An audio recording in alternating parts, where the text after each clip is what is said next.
Gold trusted gold buyers మీరు తాకట్టు పెట్టిన బంగారాన్ని విడిపించి ఈ రోజు ఉన్న మార్కెట్ ధరకు కొనబడును. ఈరోజు నిన్న సాయంత్రం తెలంగాణ రాష్ట్రంలో మనం గతంలో ఎప్పుడు కూడా చూడలే. టీఆర్ఎస్ కాలంలో చూస్తున్నాం ఈ హత్య రాజకీయాలు. నిన్న మనం తెలంగాణ వచ్చి అభివృద్ధి చేసుకొని 4 కోట్ల మంది బతుకులు బాగు చేసుకుందాం అనుకున్నాం. కానీ గత 10 సంవత్సరాలుగా రాక్షస పాలన సాగిస్తూ వారు చేసిన దోపిడీ మీద ప్రశ్నించిన వారిని హత్య చేసే వరకు దిగజారిన రోజు నిన్నటి రోజు. నిన్న నాగవెల్లి రాజలింగం మూర్తి అనే సామాజిక కార్యకర్త క్రూరంగా హత్య చేయబడడం, అది కూడా సాయంకాలం వేట అందరూ చూస్తుండగానే హత్య గావించబడడం చాలా బాధాకరం. దాన్ని తీవ్రంగా కాంగ్రెస్ పార్టీ పక్షాన, తెలంగాణ ప్రజల పక్షాన కూడా దీన్ని తీవ్రంగా ఖండిస్తున్నాం. ఇతని కేసు మీకు తెలుసు, 35,000 నుంచి 35,000లో అయిపోయే కాళేశ్వరం ప్రాజెక్టుని 1,35,000 కోట్లకు పెంచి దోసుకున్న దాని మీద ఆయన కోర్టులో ఫైట్ చేస్తున్న సంగతి మీ అందరికీ కూడా తెలిసిందే. అది ఆర్గ్యుమెంట్స్ కూడా నడుస్తున్నాయి. అందులో కేసీఆర్, హరీష్ రావుతో పాటు ఇంకా 3 పేర్లు, మొత్తం 5 దోషులుగా చేసి వారు కోర్టులో కేసు వేయడం జరిగింది. మేడిగడ్డ కుంగిపోతూ 1,00,000 కోట్ల ప్రజాధనం వృధా అయిందని చెప్పి అతను ఒక సామాజిక కార్యకర్తగా కేసు వేయడం, దాని మీద రెగ్యులర్గా వాదనలు నడుస్తుండడం, దానికి స్క్వాష్ చేయాలని కేసీఆర్ గారు కూడా కోర్టుకు వెళ్ళడం జరిగింది. గతంలో ఈ కేసు కూడా మొన్న కూడా 11/2/2025 మన ఫిబ్రవరి 11th రోజు కూడా హియరింగ్ ఉండే డిస్ట్రిక్ట్ సెషన్ జడ్జి భూపాలపల్లి దగ్గర. నిన్న హత్య జరగడం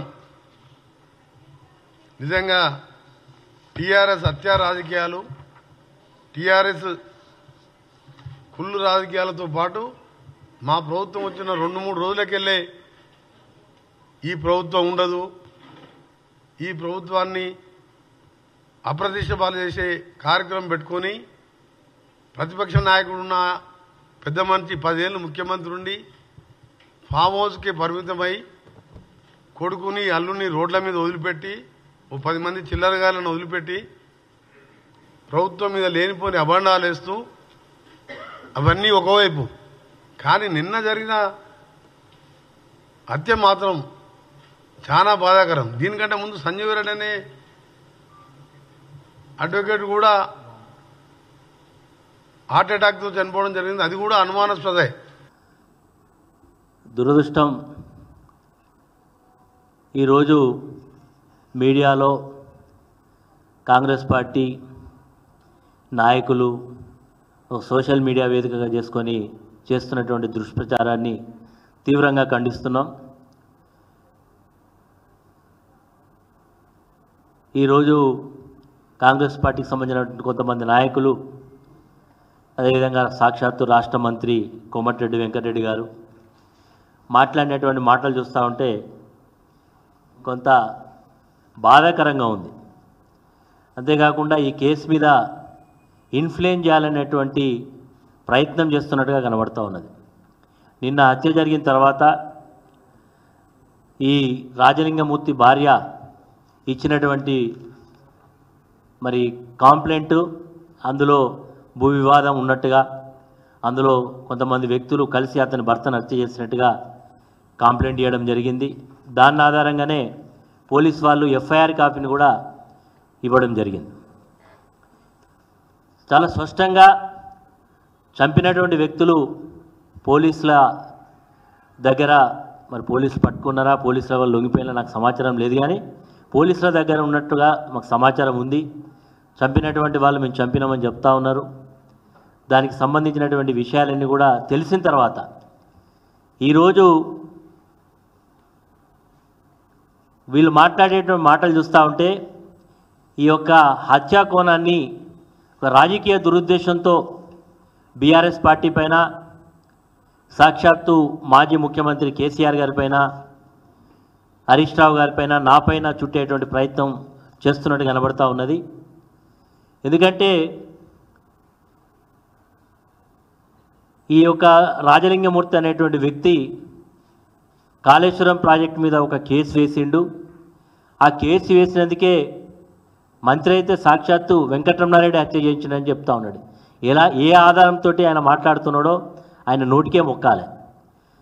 ఈరోజు ఆయన పార్టీ శాసనసభ్యుడిగా ఉండేటువంటి వేముల వీరేశం అనేటువంటి ఈరోజు ప్రస్తుత శాసనసభ్యుడు గతంలో ఒక హత్య చేయించిండని చెప్పి ఆ రోజు ధర్నాలు చేసినటువంటి సందర్భాలు మనం చూసినాం. అసెంబ్లీ వేదిక మీద కూడా లేనటువంటి మాటలు అనేకం మాట్లాడినట్టు చూస్తాం. వెంకటరెడ్డికి ఇది పూర్తిగా ఒక ఆనవాయితీ అయిపోయింది, ఆనవాయితీతో మాట్లాడుతున్నట్టుగా అర్థమవుతూ ఉన్నది. అదేవిధంగా కాంగ్రెస్ పార్టీకి సంబంధించినటువంటి కొంతమంది వ్యక్తులు ఇది బీఆర్ఎస్ పార్టీ హత్యా రాజకీయాలకు తెరలేపింది అనేటువంటి మాట మాట్లాడుతూ ఉన్నారు. బీఆర్ఎస్ పార్టీ ఎప్పుడు కూడా హత్యా రాజకీయాలను ప్రోత్సహించేటువంటి సందర్భాలు ఉండవు. ఈరోజు రాజలింగమూర్తి గారు కేసు వేసిండ్రు. ఒకవేళ అందులో కేసు విచారణలో ఉన్నది, ఆల్రెడీ రాష్ట్ర ప్రభుత్వం కమిషన్ వేసింది, కమిషన్ విచారణ జరుగుతున్నది. ఈ కేసులో హైకోర్టులో బీఆర్ఎస్ పార్టీ తరఫున పిటిషన్ వేసినాం. హైకోర్టు దాన్ని స్టాప్ చేయడం జరిగింది.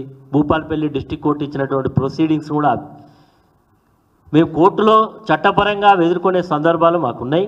కానీ ఈరోజు అక్కడ హత్య జరిగిన దానికి భూ వివాదాలే కారణమని, ఈ వ్యక్తికి అక్కడ ఉండేటువంటి కొంతమంది వ్యక్తుల మధ్య భూ వివాదాలకు సంబంధించినటువంటి పంచాయతీ నడుస్తున్నది, కోర్టులో ఉన్నది అనేటువంటి సందర్భంలో ఈ చంపినటువంటి వ్యక్తులు కూడా అక్కడ ఉండేటువంటి పోలీస్ అధికారుల దగ్గర కంప్లైంట్ చేసినట్టుగా, ఇతను వాళ్ళ మీద కంప్లైంట్ చేసినట్టుగా, మరి వాళ్ళు ఇరువురు కూడా మరి ఇద్దరి మధ్య వైరుధ్యం ఉందనేది చాలా స్పష్టంగా ఉన్నది. కాబట్టి అది ఆ కోణంతో చూడకుండా ఈరోజు మా మీద బట్టగాల్సి మీదే బాధ్యత అనేటువంటి పద్ధతిలో చేయడం ఏదైతుందో దీన్ని మేము తీవ్రంగా ఖండిస్తున్నాం. ఈ హత్యకు నాకు కానీ బీఆర్ఎస్ పార్టీ కానీ ఎలాంటి సంబంధం లేదు. మరి ఈరోజు వాళ్ళు చెప్తా ఉన్నారు, అక్కడ ఉండేటువంటి స్థానిక శాసనసభ్యుడు దీన్ని నిష్పక్షపాతంగా విచారణ చేయాలి, ఎంత లోతుగా అధ్యయనం, మేము కూడా చెప్తున్నాం లోతుగా అధ్యయనం చేయాలి, ఖచ్చితంగా దోషులను శిక్షించాలి అని కూడా మేము కూడా డిమాండ్ చేస్తూ ఉన్నాం. వారు ఏదో సిబిసిఐడి అంటున్నారు. సిబిసిఐడి కాకపోతే సిబిఐ ఎంక్వైరీ చేసినా మాకు ఎలాంటి అభ్యంతరం లేదు. మాకు హత్యకు ఈ వ్యక్తికి మాకు ఎలాంటి సంబంధం లేదు మరి అనే మాటని ఈ సందర్భంగా తెలియజేస్తాం.